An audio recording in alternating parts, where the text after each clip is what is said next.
সহজ তোমাদের সকলকে স্বাগত। আজকের এই ভিডিওতে আমরা সপ্তম শ্রেণীর প্রথম পর্যায়ক্রমিক মূল্যায়ন 2024 সালের ইতিহাস বিষয়ের দুটি নমুনা প্রশ্নপত্রের সেট সম্পূর্ণ উত্তর সহ আলোচনা করব। তো চলো আজকের এই ভিডিওতে আমরা দেখে নিই ক্লাস 7 এর ফার্স্ট ইউনিট টেস্ট 2024 সালের হিস্ট্রি সাবজেক্টের এই সমস্ত প্রশ্ন এবং উত্তরগুলো। ওকে, তো ফার্স্ট ইউনিট টেস্টের পরীক্ষায় তোমাদের পূর্ণমান থাকবে 15 নম্বর এবং সেখানে 30 মিনিট সময় দেওয়া থাকবে। এপ্রিল মাসের প্রথম থেকে কিন্তু তোমাদের প্রথম ইউনিট টেস্টের পরীক্ষা নেওয়া হবে। ওকে, তো চলো আজকের এই ভিডিওতে আমরা দেখে নিই ক্লাস 7 এর ফার্স্ট ইউনিট টেস্ট 2024 হিস্ট্রি সাবজেক্টের এই সমস্ত প্রশ্নপত্র এবং এই প্রশ্নপত্রের উত্তরগুলো।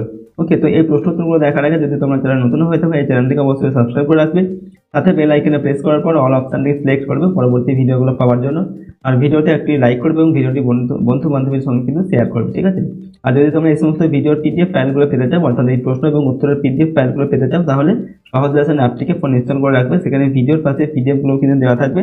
তো সেখান থেকে ভিডিওগুলি দেখার পর তোমরা চাইলে প্রশ্ন এবং উত্তরগুলো সেখান থেকে পড়তে পারবে, অথবা পিডিএফগুলো নিজেদের ফোনে কিন্তু ডাউনলোড করে নিতে পারবে।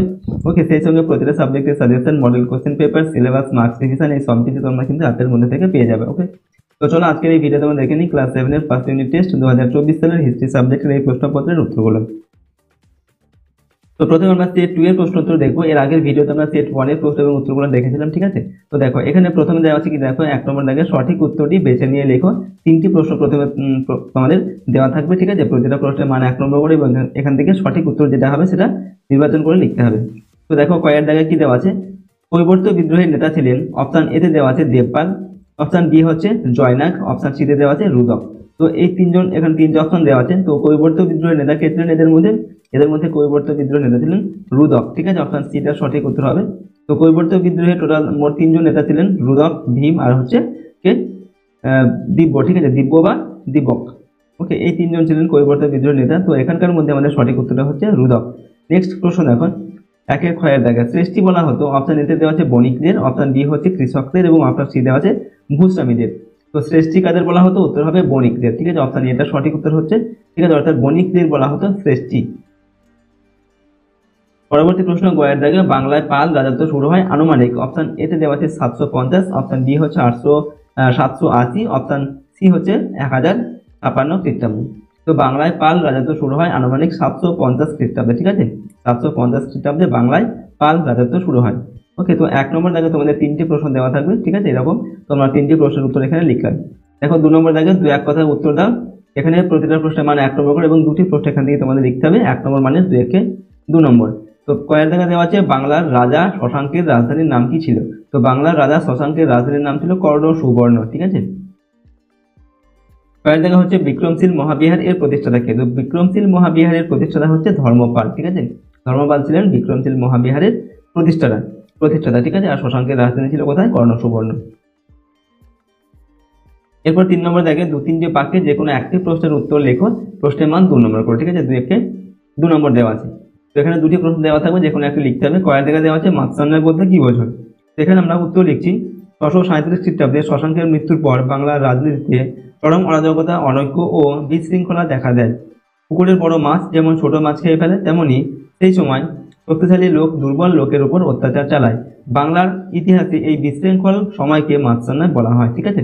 অর্থাৎ শশাঙ্কের মৃত্যুর পর বাংলার রাজনীতির যে বিশৃঙ্খলা, ঠিক আছে, অনৈক্য দেখা দিয়েছিল, অরাজকতা দেখা দিয়েছিল, সেই সময়টাকে বলা হচ্ছে কি মাৎস্যান্যায়, ঠিক আছে। তো এরপর দেখো 3-এর দাগে কি প্রশ্ন দেওয়া আছে, বলা হচ্ছে চর্যাপদ কি। এখানে আমরা উত্তর লিখছি চর্যাপদ হলো খ্রিস্টীয় 8ম থেকে দ্বাদশ শতকে লেখা বৌদ্ধ সিদ্ধাচার্যদের কবিতা ও গানের সংকলন, ঠিক আছে। চর্যাপদে ব্যবহৃত ভাষা হলো আদি বাংলা ভাষার নিদর্শন। ওকে, তো চর্যাপদ কি না, চর্যাপদ হচ্ছে খ্রিস্টীয় 8ম থেকে দ্বাদশ শতকে লেখা বৌদ্ধ সিদ্ধাচার্যদের কবিতা ও গানের সংকলন, ঠিক আছে। আর চর্যাপদের যে ভাষা সেটা হচ্ছে আদি বাংলা ভাষার নিদর্শন। পরের প্রশ্ন দেখো 4 নম্বর দাগে এখানে বলা হচ্ছে 4-5টি বাক্যে যে কোনো একটি প্রশ্নের উত্তর লিখতে হবে বা টিকা লিখতে বলা হচ্ছে, ঠিক আছে। প্রশ্নের মান হচ্ছে 3 নম্বর। তো এখানে দুটি প্রশ্ন দেওয়া থাকবে, যে কোনো একটি লিখতে হবে তোমাদের। কয়েক জায়গায় দেওয়া হচ্ছে টিকা লেখো নালন্দা বিশ্ববিদ্যালয়। তো নালন্দা বিশ্ববিদ্যালয় সম্পর্কে আমাদের এখানে লিখতে হবে। তো লিখছি আমরা প্রাচীন ভারতের একটি বিশ্বখ্যাত শিক্ষা কেন্দ্র ছিল নালন্দা মহাবিহার বা নালন্দা বিশ্ববিদ্যালয়, ঠিক আছে। সম্ভবত গুপ্ত সম্রাটদের আমলে খ্রিস্টীয় 5ম শতকে বিহারের নালন্দায় এই বৌদ্ধ বিহার তৈরি হয়েছিল। এখানে 10,000 আবাসিক ভিক্ষুর মধ্যে 1,500 জন ছিলেন শিক্ষক এবং 8,500 জন ছিলেন ছাত্র। কঠিন পরীক্ষায় উত্তীর্ণ হয়ে ছাত্ররা এখানে পড়ার সুযোগ পেত। চৈনিক পরিব্রাজক হিউয়েন সাং খ্রিস্টীয় 7ম শতকে নালন্দায় শিক্ষালাভ করেছিলেন। ঠিক আছে। তো এইভাবে আমরা নালন্দা বিশ্ববিদ্যালয় সম্পর্কে এখানে কিছু লিখলাম, ঠিক আছে, টিকা লিখলাম আর কি। তো নেক্সট দেখো 4-এর ক্ষয়ের দাগে প্রশ্ন দেওয়া আছে, ত্রিশক্তি সংগ্রাম সম্পর্কে সংক্ষেপে লেখো। তো ত্রিশক্তি সংগ্রাম সম্পর্কে আমাদের লিখতে হবে। তো ত্রিশক্তি সংগ্রাম কি না, 647 খ্রিস্টাব্দে হর্ষবর্ধনের মৃত্যুর পর উত্তর ভারতে রাজনৈতিক শূন্যতা দেখা দেয়। সে সময় কনৌজ ছিল উত্তর ভারতের প্রাণকেন্দ্র। বলা হতো যে কনৌজ নিয়ন্ত্রণ করবে সেই গাঙ্গেয় উপত্যকা দখল করতে পারবে। এই অবস্থায় 8ম শতাব্দী থেকে পাল, গুর্জর প্রতিহার ও রাষ্ট্রকূট বংশের মধ্যে কনৌজ দখলকে কেন্দ্র করে শুরু হয়েছিল পারস্পরিক সংগ্রাম, ঠিক আছে। তো কনৌজ দখল করে এই 3টি শক্তির মধ্যে ত্রিশক্তি সংগ্রাম শুরু হয়েছিল, পাল, গুর্জর প্রতিহার আর হচ্ছে রাষ্ট্রকূট, ঠিক আছে। এই 3টি শক্তি কনৌজ দখলকে কেন্দ্র করে তাদের মধ্যে যে সংগ্রাম শুরু হয়েছিল সেটাই হচ্ছে ত্রিশক্তি সংগ্রাম, ঠিক আছে। ত্রিশক্তি সংগ্রামের কারণগুলো আমরা লিখছি। ত্রিশক্তি সংগ্রামের মূলে বেশ কিছু কারণ ছিল। 1 নম্বর কারণ হচ্ছে অবস্থানগত দিক থেকে কনৌজ ছিল উত্তর ভারত বা উত্তরা পথের একটি গুরুত্বপূর্ণ স্থান। 2 নম্বর কারণ হচ্ছে কনৌজকে কেন্দ্র করে যে রাজনৈতিক ঐক্য গড়ে উঠেছিল তার নিয়ন্ত্রণের জন্য প্রতিবেশী শক্তিগুলি সংগ্রামে লিপ্ত হয়েছিল। 3 নম্বর কারণ হচ্ছে কনৌজ দখলে থাকলে গাঙ্গেয় উপত্যকার উর্বর ভূমি এবং সেখানকার বিশাল খনিজ ভাণ্ডার সহজে অধিকার করা যেত, ঠিক আছে। 4 নম্বর হচ্ছে এখানকার নদী ভিত্তিক বাণিজ্য এবং তার পার্শ্ববর্তী এলাকার সমৃদ্ধি নিয়ন্ত্রণ করে সমগ্র রাজ্যকে আর্থিকভাবে সম্পদশালী করা যেত, ঠিক আছে। তো এই সমস্ত কারণেই কিন্তু কনৌজ দখলকে কেন্দ্র করে পাল, গুর্জর প্রতিহার আর রাষ্ট্রকূট এই 3টি বংশের মধ্যে এই 3টি শক্তির মধ্যে ত্রিশক্তি সংগ্রাম শুরু হয়েছিল, ঠিক আছে, হর্ষবর্ধনের মৃত্যুর পর আর কি। নেক্সট প্রশ্ন দেখো 5 নম্বর দেখে 7-8টি বাক্যে যে কোনো একটি প্রশ্নের উত্তর লেখো। 5 × 100 = 5। এখান থেকেও যে কোনো একটি লিখতে হবে, 2টি প্রশ্ন তোমাদের দেওয়া থাকবে। কয়েক জায়গায় দেওয়া হচ্ছে পাল ও সেন শাসনের সংক্ষিপ্ত তুলনা করো। তো এখানে আমরা পাল আর সেন শাসনের মধ্যে সংক্ষিপ্ত তুলনা করছি। এটা হচ্ছে পাল শাসন বা পাল আমল, এটা হচ্ছে সেন শাসন বা সেন আমল। 1 নম্বর হচ্ছে 400 বছরেরও বেশি স্থায়ী হয়েছিল, অর্থাৎ পাল শাসন 400 বছরেরও বেশি সময় ধরে কিন্তু স্থায়ী হয়েছিল। আর সেন শাসন হচ্ছে বা সেন আমল হচ্ছে 100 বছরের কিছু বেশি সময় স্থায়ী হয়েছিল। নম্বর বি বা 2 নম্বর হচ্ছে জনগণের সমর্থনে গোপাল ক্ষমতাসীন হয় আর জনগণের সমর্থনে বিজয় সেন ক্ষমতায় আসেন, ঠিক আছে। 3 নম্বর হচ্ছে সমাজে পাল রাজারা নিজেদের গ্রহণযোগ্য করে তোলেন, আর এখানে কি হয়েছিল, সেন রাজারা সমাজে তেমন গ্রহণযোগ্য ছিলেন না, ঠিক আছে। এরকম ভাবে আমরা সংক্ষেপে লিখলাম পাল আর সেন শাসনের মধ্যে একটা তুলনা, ঠিক আছে। এরপর ক্ষয়ের দাগে দেওয়া আছে পাল শাসনকালে কৈবর্ত বিদ্রোহ সম্পর্কে যা যেন লেখন, ঠিক আছে। তো কৈবর্ত বিদ্রোহ সম্পর্কে আমাদের লিখতে হবে। তো আমরা এখানে লিখছি বাংলায় পাল শাসনের 11 শতকের দ্বিতীয় ভাগে কৈবর্ত বিদ্রোহ ঘটেছিল। কৈবর্তরা ছিল সম্ভবত নৌকার মাঝি বা জেলে। সন্ধ্যাগড় নন্দীর রামচরিত কাব্যে এই বিদ্রোহের বিবরণ রয়েছে, ঠিক আছে। এরপর আমরা লিখছি বিদ্রোহী এবং বিদ্রোহ। এই বিদ্রোহের 3জন নেতা ছিলেন দিব্য বা দিব্যক, রুদক এবং ভীম, ঠিক আছে। পাল রাজা দ্বিতীয় মহিপালের শাসনকালে দিব্য ছিলেন পাল রাষ্ট্রের কর্মচারী। পালদের দুর্বলতার সুযোগে তিনি বিদ্রোহ করেন, তবে এই বিদ্রোহ কত বড় আকার ধারণ করেছিল অথবা কতজন সামন্ত এই বিদ্রোহে যোগ দিয়েছিলেন তার বিশদ বর্ণনা পাওয়া যায় না। এরপর আমরা লিখছি বিদ্রোহের বিস্তার। দ্বিতীয় মহিপাল বিদ্রোহ দমন করতে গিয়ে নিহত হয়েছিলেন। দিব্য বরেন্দ্র দখল করে সেখানকার রাজা হয়ে বসেন। 3 নম্বর হচ্ছে বিদ্রোহ দমন। কৈবর্ত নেতা দিব্য, রুদক ও ভীমের শাসনের ফলে পাল রাজাদের শাসন উত্তর বিহার ও উত্তর পশ্চিম বাংলায় সীমাবদ্ধ হয়ে পড়েছিল। রামপাল বাংলা ও বিহারের সামন্ত নায়কের সাহায্যে ভীমকে পরাজিত ও নিহত করে বরেন্দ্র অঞ্চল উদ্ধার করেন। তবে এই বিদ্রোহ পাল শাসনের শেষ দিকে কেন্দ্রীয় শক্তির দুর্বলতা স্পষ্ট করে দেয়, ঠিক আছে। এটা আমরা কৈবর্ত বিদ্রোহ সম্পর্কে কিন্তু লিখলাম, ঠিক আছে। চলো পরের প্রশ্ন এবং উত্তরগুলো দেখবো। এরপর আমরা স্টেট 3-র আরেকটি প্রশ্নপত্র এবং তার উত্তরগুলো দেখবো। তো দেখো এই প্রশ্নপত্রের 1 নম্বর দাগে রয়েছে সঠিক উত্তরটি বেছে নিয়ে লেখো। 1 × 3 = 3, ঠিক আছে। এখান থেকেও সঠিক উত্তর বেছে নিয়ে লিখতে হবে। নাম্বার কয়ে দেওয়া আছে কৈবর্ত বিদ্রোহের নেতা ছিলেন option A Rampal, option B হচ্ছে প্রথম মহিপাল, অপশন সি জয়নাগ এবং অপশন ডি তে দেওয়া আছে ভীম। তো এখানে 4টে অপশন দেওয়া আছে, সঠিক উত্তর কোনটা হবে? ভীম ছিলেন কৈবর্ত বিদ্রোহের একজন নেতা, ঠিক আছে। তো এখানে সঠিক উত্তরটা হচ্ছে অপশন ডি এরটা, ঠিক আছে। এরপর ক্ষয়ের দাগে চুল রাজ্যের যে হস্তশিল্প খুব বিখ্যাত ছিল তা হলো অপশন এ তে দেওয়া আছে স্বর্ণ, অপশন বি হচ্ছে রৌপ্য, অপশন সি তাম্র এবং অপশন ডি তে দেওয়া আছে ব্রোঞ্জ। তো চোল রাজ্যের যে হস্তশিল্প খুব বিখ্যাত ছিল সেটা হচ্ছে ব্রোঞ্জ, ঠিক আছে। ব্রোঞ্জের শিল্প চোল রাজ্যে বিখ্যাত ছিল আর কি, ঠিক আছে। এরপর হচ্ছে গয়ের দাগে রাজা লক্ষণ সেনের রাজধানী ছিল অপশন এ হচ্ছে বিক্রমপুরে, অপশন বি হচ্ছে গৌড়ে, অপশন সি তে দেওয়া আছে লক্ষণাবতীতে এবং অপশন ডি তে দেওয়া আছে সমতটে। তো রাজা লক্ষণ সেনের রাজধানী ছিল বিক্রমপুরে, ঠিক আছে, অপশন এটা সঠিক উত্তর হবে।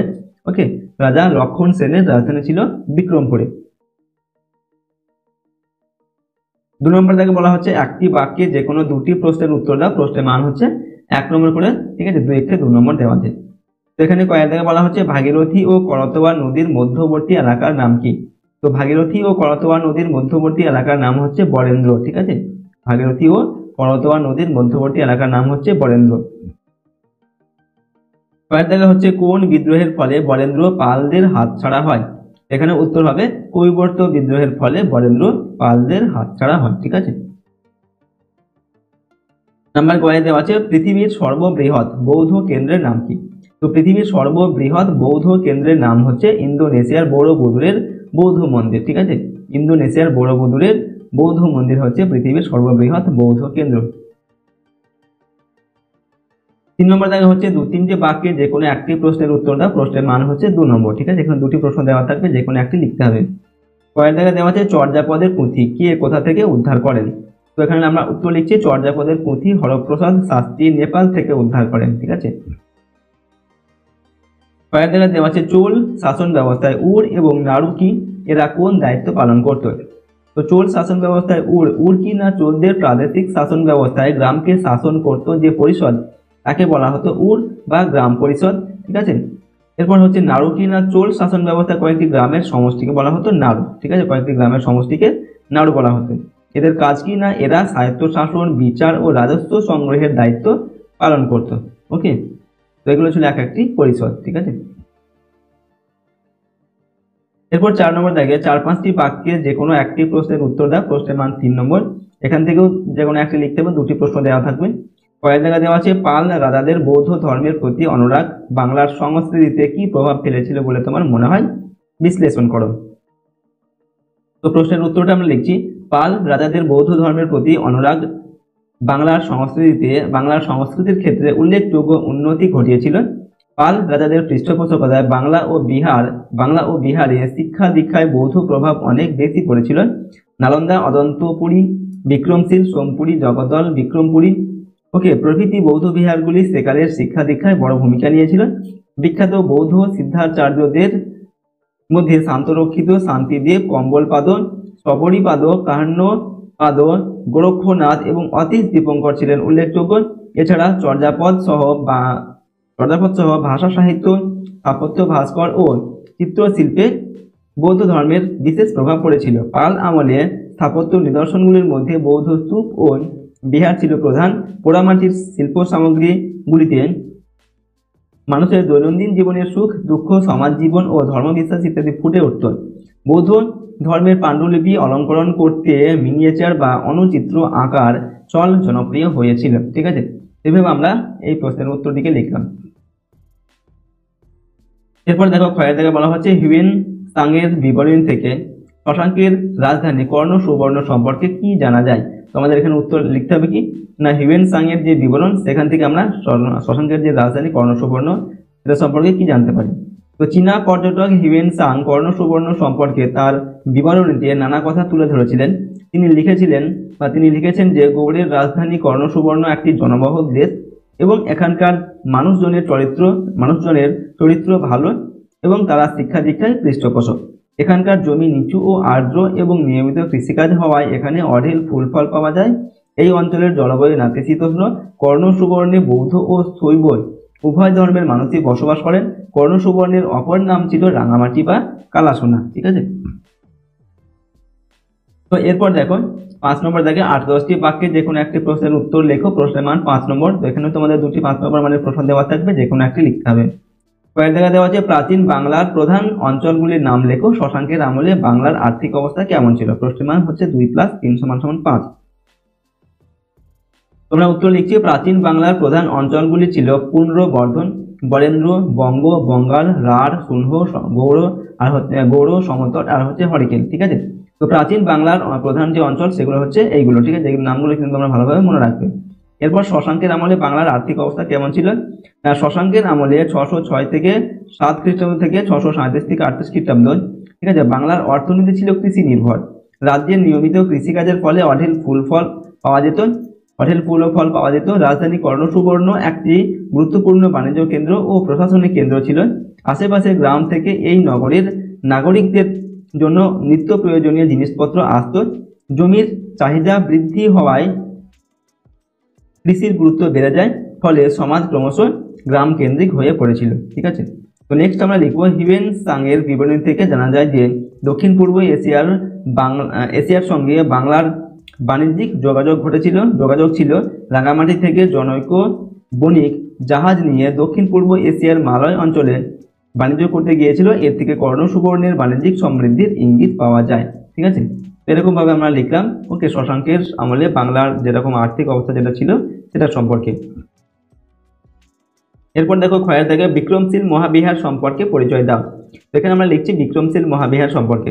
পালরাজ ধর্মপাল 770 থেকে 810 খ্রিস্টাব্দ মগধে অর্থাৎ বিহারের ভাগলপুর জেলায়, ঠিক আছে, বিক্রমশীল মহাবিহার প্রতিষ্ঠা করেন। তো কে বিক্রমশীল মহাবিহার প্রতিষ্ঠা করেন? পাল রাজা ধর্মপাল, ঠিক আছে, বিহারের ভাগলপুর জেলায় বা মগধে। এরপর আমরা লিখছি 1 নম্বর দিয়ে শিক্ষা পরিকাঠামো। বিক্রমশীল মহাবিহার ছিল নালন্দার মতো বিদ্যাচর্চার একটি উল্লেখযোগ্য কেন্দ্র। এই বিশ্ববিদ্যালয়ের ছাত্র সংখ্যা ছিল প্রায় 3000। এই মহাবিহারে ব্যাকরণ, তর্কশাস্ত্র, দর্শন ইত্যাদি পড়ানো হতো এবং ভর্তির জন্য ছাত্রদের প্রবেশিকা পরীক্ষা দিতে হতো। শিক্ষা শেষ হলে তাদের ছাত্রদের উপাধি দেওয়া হতো। 2 নম্বর হচ্ছে অধ্যাপক বৃন্দ। বিক্রমশীল মহাবিহারে বৌদ্ধ ধর্ম চর্চা ও শিক্ষার জন্য 100-রও বেশি আচার্য ছিলেন।